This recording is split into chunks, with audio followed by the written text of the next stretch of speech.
Hi! ఈరోజు ఇండియాకి ఇంగ్లాండ్‌కి జరిగిన సెమీఫైనల్‌లో ఇండియా గెలిచింది. కానీ నేనైతే మాత్రం సంతోషంగా లేదు.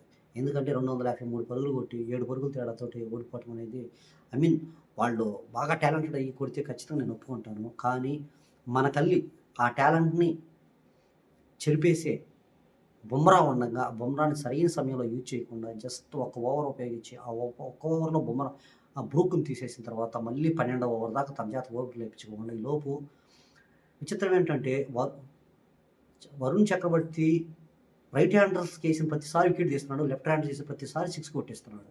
బయటున్న మనం గమనిస్తున్నాము. అక్కడున్న వాళ్ళు గమనించట్లేదా? లెఫ్ట్ హ్యాండ్స్ వచ్చినప్పుడు వరుణ్ చేత ఏపిచ్చి పాపం 3 సిక్స్‌లు కొట్టియటం ఎంతవరకు కరెక్ట్? తన ఆత్మవిశ్వాసం కూడా దెబ్బతింటాం. చివరికి బ్యాట్స్‌మెన్స్‌కి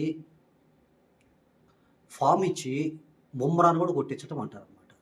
దీన్ని పిరికితనం అంటారనమాట. చేతకానితనం అంటారు. ఈ తనాలు చేయకుండా నెక్స్ట్ ఫైనల్‌లో అన్న బుమ్రాని కరెక్ట్ సమయంలో తీసుకొచ్చి అక్కడ వాళ్ళ ఫిన్ ఎలన్‌ని, సీఫర్ట్‌ని బుమ్రా మాత్రం విడగొట్టగలడు. హర్షదీప్ సింగ్, హార్దిక్ పాండ్యా వల్ల అవ్వదు. అదేవిధంగా శుభన్ దుబేకి ఓవర్ ఇచ్చే టైంలోనే తీసుకురావద్దు. సో, ముందుగా పక్కాగా ప్లాన్ చేసుకొని ఓవర్స్ ఏసే వాళ్ళందరి చేత ముందుగానే ఓవర్స్ ఏయించాలి. లేదంటే స్పిన్నర్‌లు వాళ్ళందరూ మిగిలిపోయి చివరికి శుభన్ దుబేకి ఇవ్వాల్సొచ్చింది. బ్యాట్ పట్టుకోవడం కూడా చేతకాని ఆర్చర్ చేత 3 సిక్స్‌లు కొట్టించాడు శివన్ దుబే. సో, కాబట్టి మళ్ళీ మీరు న్యూజిలాండ్ మీద ఇచ్చి 4 సిక్స్‌లు కొట్టించొద్దు. All the best India.